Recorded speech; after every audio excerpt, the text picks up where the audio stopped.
Bienvenue à quelques minutes avec Dieu. Aujourd'hui, je suis très ravi de vous retrouver encore autour de la parole de Dieu aujourd'hui. Et notre thème d'aujourd'hui, c'est laisser la parole de Dieu avoir son impact sur vous.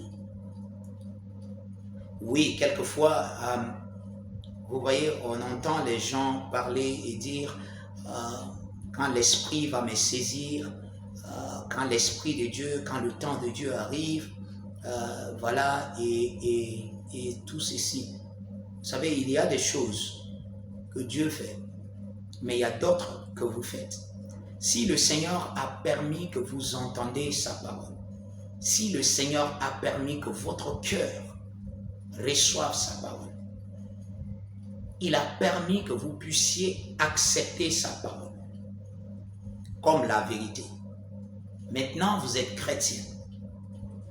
Si vous êtes chrétien, vous croyez à la parole de Dieu et vous êtes devenu un enfant de Dieu en confessant de votre bouche sa seigneurie sur votre vie, alors il est de votre responsabilité de laisser la parole de Dieu avoir son impact sur vous.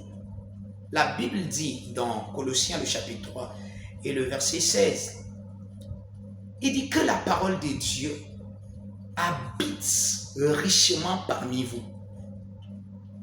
Il dit que la parole de Dieu. Vous savez, il y a votre responsabilité d'accepter la parole de Dieu comme vérité.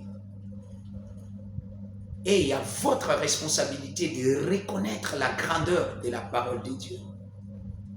L'homme de Dieu, le pasteur Chris, a dit une fois, il disait qu'il y avait des années, pendant très longtemps, au début de son ministère, il réfléchissait une fois à la parole de Dieu, qu'il entendait, qu'il écoutait et qu'il lisait. Et il priait, il disait à Dieu, comment est-ce que ta parole, puisque j'écoute, ne puisse pas avoir de l'impact sur moi? Et il a dit, Seigneur, plus jamais encore, chaque parole que tu déclares a de l'importance. Si j'entends ta parole, mon cœur est ouvert, mon esprit est ouvert. Je reçois ta parole et je laisse ta parole avoir son impact, sa puissance en moi. C'est votre responsabilité. Sinon, comment vous pouvez imaginer que vous êtes peut-être dans un endroit avec beaucoup plus de personnes? Certains sont excités d'écouter la parole de Dieu et d'autres pas du tout. La même parole qui bénit les autres, ils sont pleins d'enthousiasme, ils sont pleins de joie. Juste à côté ici, il y a un, ça ne lui dit absolument rien.